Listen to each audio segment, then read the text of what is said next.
甄嬛身为废妃回宫，皇上自然是100个愿意，但是上届宫斗冠军可不乐意了，所以在熹妃回宫之后向太后请安的时候，太后颇有为难甄嬛的意思，但是甄嬛最终打消了太后的疑虑，甚至得到了太后的喜欢。甄嬛到底做了什么？让我们看一看吧。我们看甄嬛向太后请安的时候，她是跟在梅姐姐身后的，梅姐姐一边快步走向太后，一边笑着说：“太后怎么先喝上药了？应该臣妾来喂您才是啊。”这里的梅姐姐伺候太后很像是王熙凤伺候贾母，都是深受上位者喜爱的女子。但是太后喜欢得体大方的，梅姐姐怎么会少了平日的礼数呢？我们接着看，甄嬛缓缓跪下：“臣妾拜见太后，愿太后凤体康健，福泽万年。”回来了。这里我们看到，就是甄嬛所做的第一步，不仅行为得体，言辞还非常恭敬。两人的行为就能看出，这些都是两姐妹提前设计好的。一向稳妥的梅姐姐一进门就大声说话，为太后所不喜的甄嬛端庄行礼。无论之前太后对甄嬛印象如何，都想在这次的对话中给太后乖巧的感觉。就是甄嬛的第一步，太后见行为举止大都得体，便接着给出陷阱题。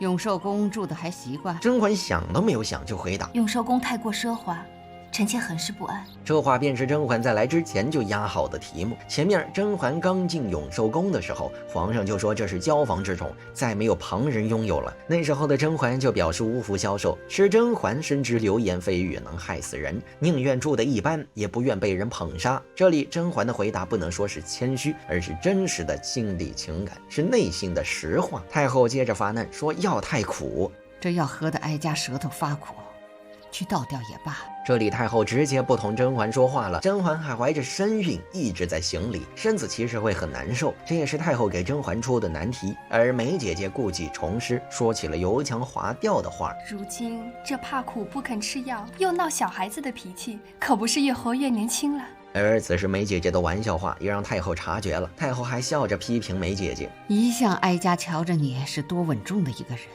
如今也学会油嘴滑舌了。”梅姐姐偶尔的不端庄稳重，更显得甄嬛得体，这也是甄嬛惯用的方法。当初将安小鸟推荐给皇上的时候，自己就是身穿俗不可耐的眉粉，安小鸟则是一袭绿衣，为夏日增添一丝清凉，得了皇上青眼。所以此时的太后又看向甄嬛：“有身子的人还叫跪着，你来服侍哀家漱口。”有身子不该跪着，那就应该是让甄嬛坐下呀。可是太后的难题还没结束，便是看看她会不会失仪。结果甄嬛谨慎小心，看得我们观众也是捏一把汗。最后有惊无险，太后则直接抛出重磅炸弹：“服侍人的功夫见长，难怪去了甘露寺那么久，还叫皇帝念念不忘，倒真学会了狐媚惑主那一套。”此话一出，便是此次对话的关键。这话要是没打好，那就是带上了狐狸精的罪名。那我们就来看看文科状元是如何答辩的：“臣妾乃戴罪之身，皇上顾念旧情，来甘露寺探望，臣妾感激涕零，不想一朝有孕。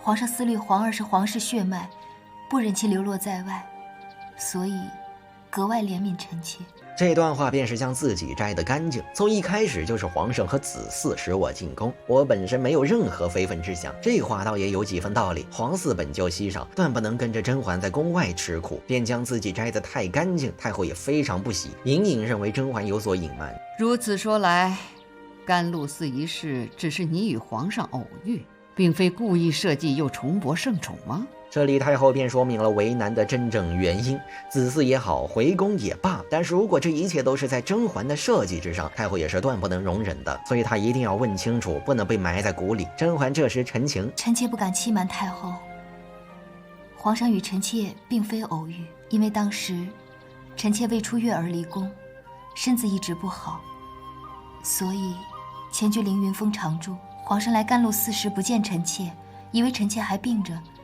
故而到了凌云峰探望。”这便是甄嬛的第二步，将回宫的前因后果告诉太后，博得信任。甄嬛这一段体现了说话的艺术，教书皇上见到自己的原因真假参半，真话不全说，假话说不全。事实上，槿汐联合苏培盛有意引导皇上前去凌云峰，但也确实是皇上对甄嬛念念不忘，顺势而去。甄嬛再用话术一修饰，便是恰到好处，对太后既澄清了，也摘清自己。太后见他如此实诚，便也心安了。果真如此，倒是哀家错怪你了。太后对于两人重逢不再疑惑盘问，接着便是好奇甄嬛对于皇上的态度。之前甄嬛愤然离宫的决心，她也看在眼里。皇上在甄嬛离宫后的思念也是没有忘记。如果甄嬛只是想利用这份思念，那太后也是不会应允的。